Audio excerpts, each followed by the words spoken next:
É isso aí, Alex. Então, de novo, né? Boa tarde, agora com um pouquinho de mais calma, né? Boa tarde para todo mundo que está nos assistindo.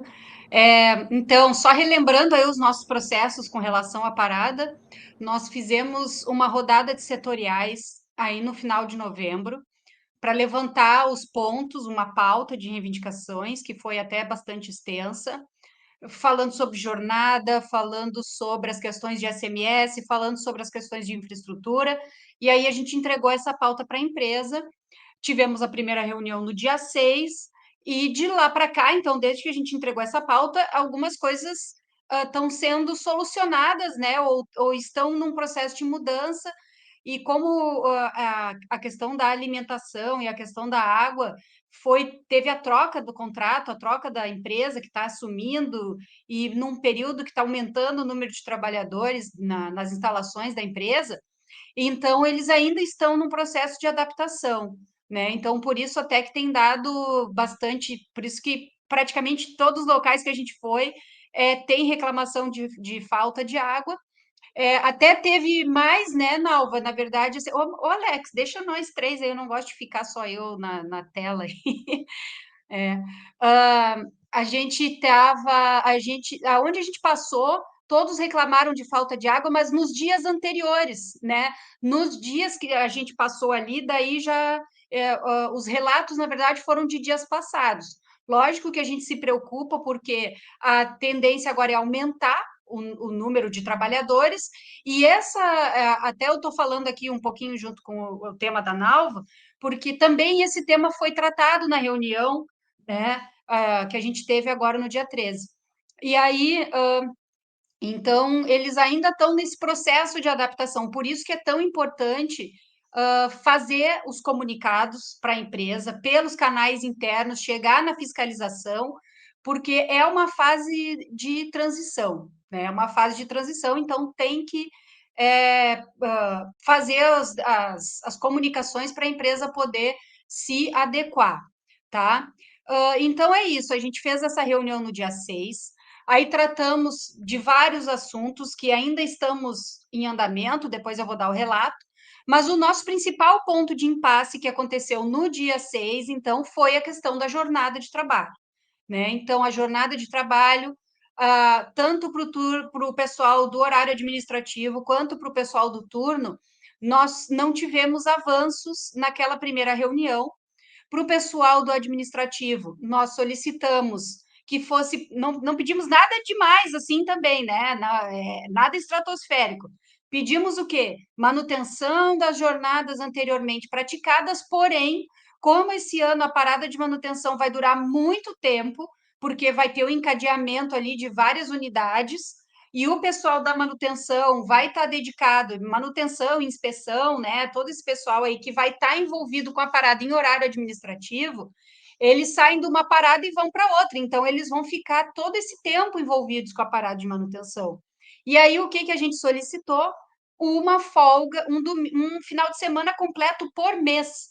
Foi isso que nós pedimos, que é a única coisa de diferente das paradas anteriores, porque as paradas anteriores duravam 40 dias, né? Um mês e meio, quando muito, assim, quando atrasava 2 meses, né? Mas essa daí tem essa perspectiva de durar em torno de 4 meses. Então, nós solicitamos, e além disso, é no verão, né? Período de férias escolares, período né, que os trabalhadores interagem mais com a família e vão estar trabalhando aí 6 por 1, né? Durante 4 meses é muito puxado, é muito desgastante fisicamente, é muito desgastante cognitivamente. Só que, né, a gente vem na esteira desse desmonte que está acontecendo. Até a gente estava conversando com o David aqui, justamente a falta de pessoal, né? E como nós estávamos para ser vendidos e felizmente não fomos, mas a falta de efetivo é uma das graves consequências deixadas aí por esse legado desse desgoverno Bolsonaro e dessa tentativa de privatização. Então, a empresa ainda não resolveu o problema, né? Alegou que tem pouca gente. Nós dissemos que tem um jeito muito fácil deles resolverem isso, que é pagar as horas extras da parada imediatamente, não botar no banco de horas.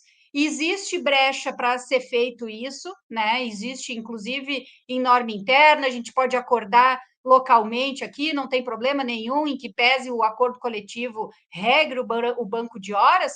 Se a gente acordar localmente aqui, a gente resolve esse problema, né? Então, não é por falta de opção, opção tem. Como é que a gente vai convidar e atrair as pessoas para virem de outras unidades? E ainda salientamos, né, Nalva, Alex, que também estava na reunião. Poxa, a Refap sempre manda gente para contribuir nas paradas da operação, da manutenção, da inspeção, de todas as áreas, do SMS. E aí, agora que nós vamos ter um dos piores momentos, né, de uma das piores, maiores paradas, num dos piores momentos climáticos, eles não vão pagar hora extra, a parada vai custar cerca de 500 milhões de reais, mas não pode pagar hora extra para trazer gente aqui para aliviar a carga em cima dos trabalhadores e das trabalhadoras. Mas ainda ficou esse impasse, tá? Eles ainda não aceitam, dizem que é orientação corporativa, que a orientação corporativa é não pagar hora extra, e aí não aceitam essa questão de pagar hora extra para atrair, para trazer mais gente para trabalhar na parada de manutenção. E com relação ao turno, então, a questão da jornada, o impasse era principalmente com relação ao turno na liberação e no condicionamento. Então, a empresa também, né, disse que estava sofrendo pressão da sede para praticar na Refap as mesmas jornadas que são praticadas nas outras refinarias, sendo que nas outras refinarias se pratica 12 horas na liberação e no condicionamento e horário administrativo durante o período da parada para o pessoal de turno. E aí nós só que aqui na Refap, nós temos uma sentença judicial, que já transitou em 3 instâncias, tramitou, desculpe, em 3 instâncias, e essa sentença é muito clara, dizendo que só pode ter troca de regime com acordo com o sindicato. Como nós não temos acordo, eles não podem trocar de regime. Então, não se justifica essa pressão da sede para troca de regime do pessoal do turno. E até porque nós participamos de uma parada de. Só um minutinho. Agora fica aí. Agora fica aí. E nós. Eu avisei antes. Aí a troca de regime. Desculpa, até me esqueci. Nós tivemos uma reunião sobre parada com o corporativo da Petrobras, e eles ainda disseram, eu estava presente na reunião, que a Refap é uma situação particular porque tem uma decisão judicial, e decisão judicial se cumpre. Ora, numa reunião com a gente, eles dizem isso, e depois, numa outra reunião, depois eles vão fazer pressão internamente lá dentro da Petrobras para descumprir a sentença.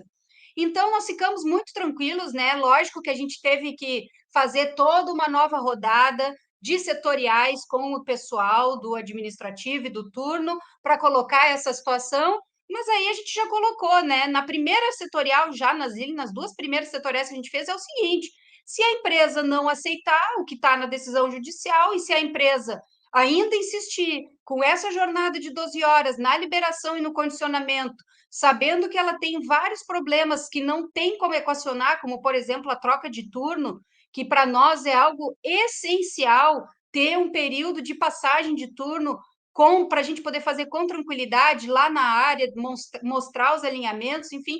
Se a empresa não aceitar, o nosso próximo passo é mobilizações, né? E aí a gente já ia chamar um calendário de assembleias, aprovando aí mobilizações ou greve, ao que a gente fosse construir para poder abrir, manter, a gente poder avançar nesse ponto.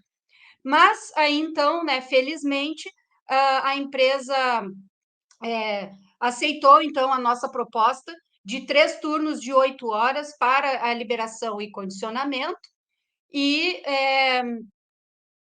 a gente ainda conversou mais um pouco ali sobre a relação trabalho-folga, né? Então, ficou assim. Agora vamos falar o geral. Para o turno, 3 turnos fixos de 8 horas, com 2 horas de extensão de jornada para a troca de turno, podendo ser menos do que 2 horas, podendo ser 1 hora e meia, dependendo da seção ou do setor, porque como a gente conversou aqui, né, vai ter um encadeamento de unidades, então, dependendo de onde for que tiver localizado ali, pode ter 1h30 de troca de turno ou 1 hora, mas o interessante é ter o tempo adequado para fazer a troca de turno, tá? Com uma folga semanal. Então, trabalha 6 dias, folga um. Isso no período de liberação e condicionamento.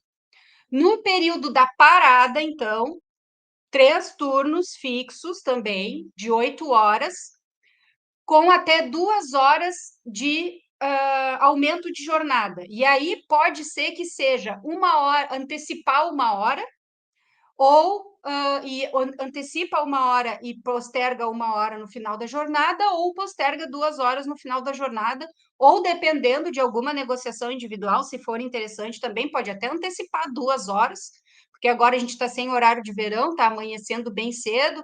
Na parada passada, o pessoal até antecipou 2 horas de jornada, né?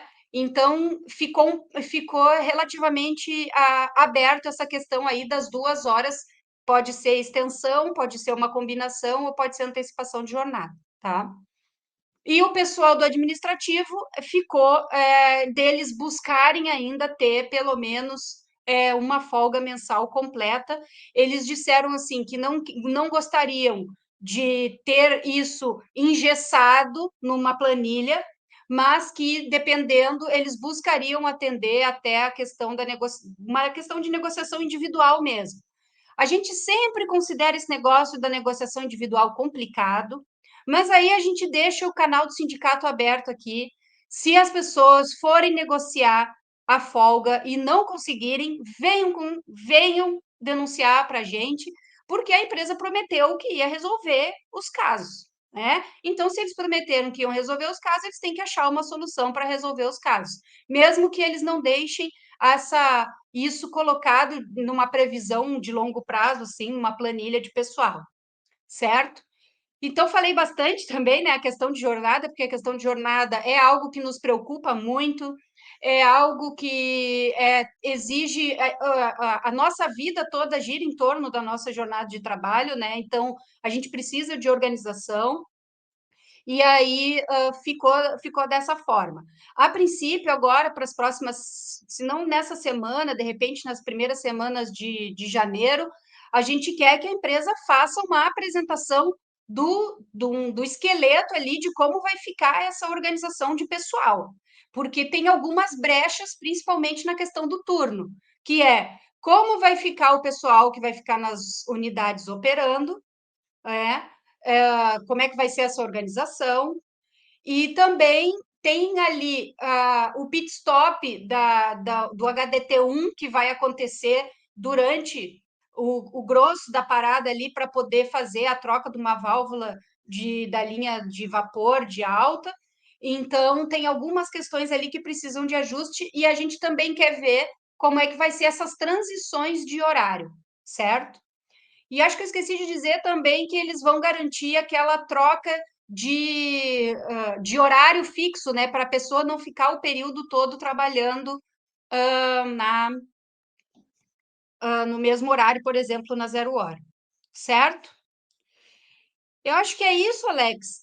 Daí a gente teve sobre jornada, né? Daí a gente entrou também de novo no tema alimentação. Por exemplo, que o pessoal reclamou ainda da limpeza das cubas, que não estava acontecendo, né, com a frequência adequada. A fiscalização da Refap disse que, como o contrato começou agora, eles têm até 30 dias para poder apresentar um plano de limpeza de cubas, e essa limpeza vai ter uma limpeza diária básica e vai ter uma limpeza completa que inclui a limpeza da geladeira. Então, esse cronograma ainda está em elaboração e isso está dentro dos prazos contratuais.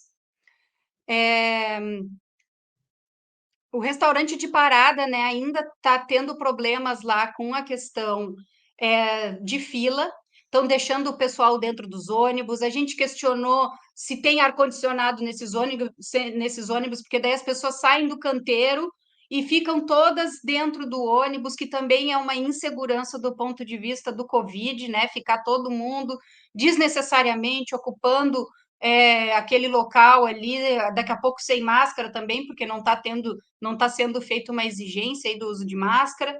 Então, eles ainda estão fazendo esses ajustes, e não deram uma resposta definitiva para nós sobre esse problema das filas nos refeitórios. Limpeza geral, que a gente estava falando, né, até lá no H2, estava tendo problema da limpeza geral lá. Eles disseram que tem um contrato, no próprio contrato com a Top Service, que é a empresa que faz a limpeza geral da refinaria, eles têm um aporte extra para a parada. Então, existe toda uma equipe extra e tudo extra para fazer a limpeza de parada das copas, vestiários, canteiro avançado e coordenação da parada. E que, de tudo que for necessário com relação a esse tipo de estrutura, é para mandar e-mail para o CRIVA ou para a chave RFAG, que ainda funciona, tá? Foi confirmado para nós que essa chave RFAG ainda funciona.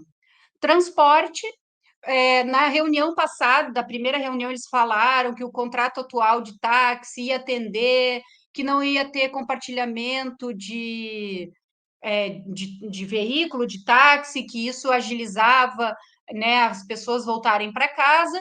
No entanto, nas setoriais ali a gente foi conversando e o pessoal já disse: olha, não está sendo assim, tem compartilhamento, tem um pouco de compartilhamento, mas tem, e ainda por cima não tem um compartilhamento inteligente, né? Então, em vez deles organizarem e mandar todo mundo que vai para o mesmo lado, no mesmo táxi, não. Às vezes atravessa a cidade para um lado e atravessa a cidade para o outro.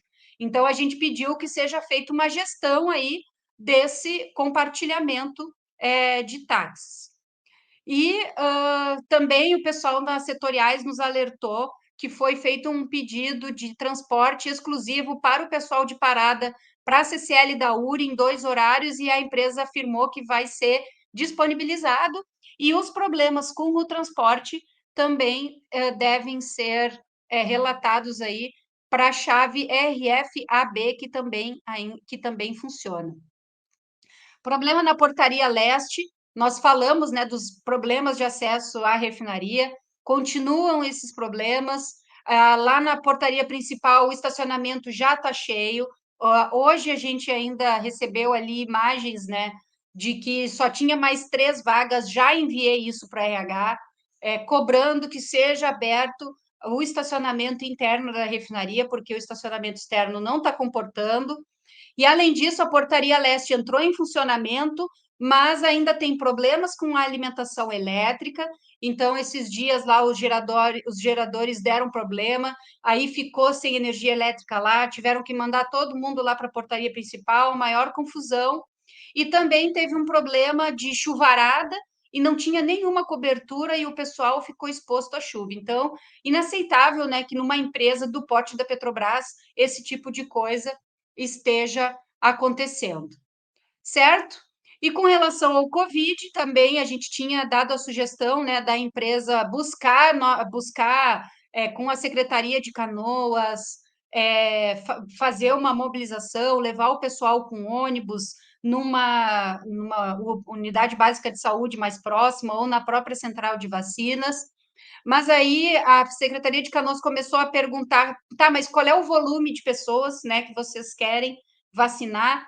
E aí, como agora está tudo muito descoordenado, né, porque a gente está há vários meses aí sem comando nessa questão do Covid, a Refap, então, primeiramente, agora vai implementar uma pesquisa para saber da força de trabalho se estão com o esquema vacinal completo e se quem não estiver com o esquema vacinal completo se deseja se vacinar. E aí eles vão fazer um novo contato com a Secretaria de Canoas, daí com uma forma mais assertiva aí sobre essas solicitações. E com relação a quem está com a questão dos contactantes, né, da Covid, A empresa está com um protocolo aí que nós não concordamos, né? Que é o seguinte: os contratantes assintomáticos, a empresa não está afastando e está recomendando o uso de PFF, recomendando não, exigindo o uso de máscara PFF2 disponibilizado na saúde e faz o teste da Covid 4 dias depois. Os contactantes sintomáticos já são diretos considerados suspeitos, aí esse sim se afasta, tá? Mas é o que eu falei antes, a gente está refém dessas questões porque não existe mais nenhum tipo de orientação, não existe mais nem Ministério da Saúde, né? Eu acho que a gente vai ter que esperar aí ter um novo governo para voltar a ter algum tipo de orientação, e aí isso facilita também a nossa cobrança do que a empresa cumpra aí as normas do Ministério da Saúde. Certo? Ah, mais um ponto aqui importantíssimo. EPIs, foi relatado nas setoriais a falta, a dificuldade no fornecimento de EPIs. A gente tinha cobrado aí, a gente deu como sugestão, deu como sugestão não, né? Nos deram como sugestão nas setoriais, existir um container de EPIs mais próximo dos locais, que isso é uma prática de outras paradas de manutenção, mas como a Refap não previu isso, eles não têm como fazer. Então, nós pedimos que eles reorganizem a parte aí do fornecimento de EPIs pelo armazém, para não ter ou ampliar aí o número de EPIs disponível por vez, principalmente aqueles EPIs que a gente troca muito, como luvas, né? No período de liberação e condicionamento, geralmente precisa trocar muitas luvas, facilitar essa entrega do EPI pelo armazém, porque aí vai ter gente que vai ficar fixo no turno da noite. Como é que vai ser feito isso e não foi dado resposta, tá? Então, cada reunião que a gente faz com a empresa, a gente tem umas soluções, mas a gente também fica com mais uma lista de pendências, então essa daí é mais uma lista de pendências.